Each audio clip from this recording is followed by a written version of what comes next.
Hey everybody, welcome to the Dex, where we cover trivia and strategy for a different Pokemon each week. I'm PokeKels. And I'm Channeler Alex. Hey Kels, do you ever get the feeling like you're being watched? Being watched? Like, while we're filming the Dex? Yeah, I know it's probably nothing, but like, dang it. It's probably nothing. I guess. Great, so we agree. Now let's get right to it. Okay, it's ORANGURU! Ha! Ugh!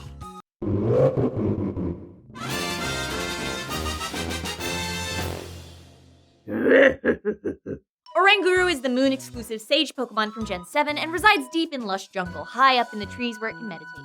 It's kind to the other Pokemon living in the forest and provides medicine for the injured and food for the hungry. Also, the fan-like objects they hold are handmade by the Oranguru themselves and are made of layers of leaves bound together with Oranguru's fur. Gross, a little gross. Also, from a trainer's perspective, they can be a bit difficult to work with. Known for its extreme intelligence, this Pokemon will look down on inexperienced trainers, so it's best suited to hardened veterans. Oranguru sometimes act on their own initiative and will even use items that normally only humans use.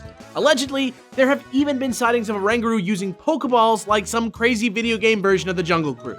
That's nuts, yo! But what's even crazier is that real-world orangutans have also been long thought to possess advanced intelligence. They are native to Indonesia and Malaysia and are known to use advanced tools for all sorts of tasks, just like Oranguru's fans. And their intelligence totally shows in their faces, which give orangutans, and by transitive property Oranguru, a very dignified and wise appearance. So how smart is Oranguru exactly? Moon's Pokedex entry states that on rare occasions, it shows up at the beach to match wits with Slowking. If we then check Slowking's Pokedex entries, we know that its intelligence matches that of award-winning scientists. So we can assume Oranguru's does as well if they're matching wits, right? Man, isn't it great when the cool stuff is actually quantifiable? Totally, dude. And hey, you wanna know what's also extremely cool and quantifiable? A new and ridiculous segment for the people? Actually, yes. Ladies and gentlemen of the Dex, Alex and I are proud to present the latest in a long line of perfectly named segments all about monkeys and apes and how they are tied to cultures around the world. Awesome. What's it called? Please, do you even have to ask? It's time for monkey business, bro. Monkey business? Really? Yes, really? So let's get in it before we start growing gray hairs. I'm already growing gray hair. Oh, excuse me, Eeyore.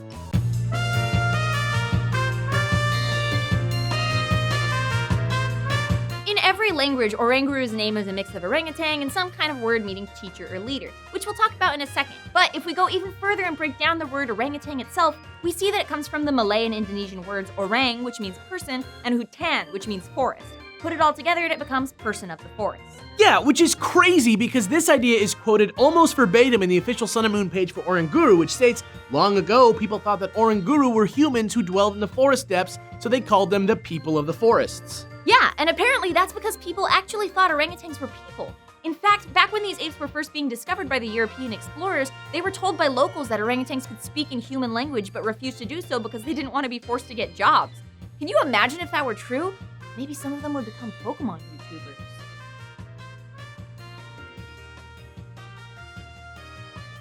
What? Nothing. Whatever. Anyway, intelligent apes of the forest leads us to a Japanese ape-man yokai called the Satori, which live in the forests of the Gifu Prefecture. They are dangerous because they have the ability to read minds and are known to corner humans, speak their own thoughts faster than the person can say them, and then eat them alive. Ugh. Yikes, right? Apparently the only way to save yourself from one is to completely empty your mind of all thought. With nothing in your mind to read, the Satori will become very bored and wander off. Not that it's even close to possible with a dead-eyed psychic ape man up in your grill.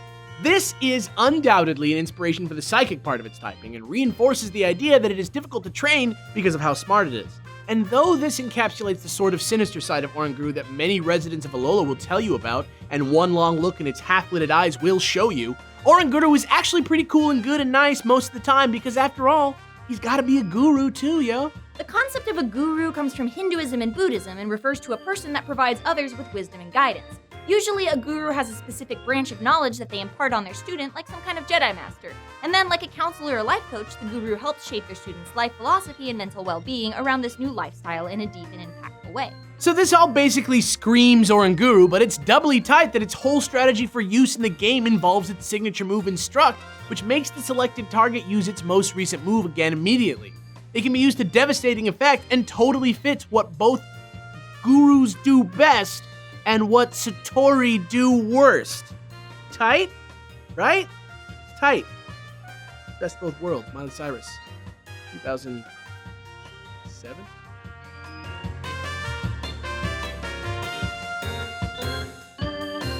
Yo, that was awesome! Right? But now I gotta know, dude, is Instruct really all that great in VGC 2017? Actually, yes, it totally is. So let's find out how to use it and much more in this week's Battle Strategy segment. Whoa, Pokemon head! See, it's kind of creepy, right? Ugh, I hate that I felt it. Yeah.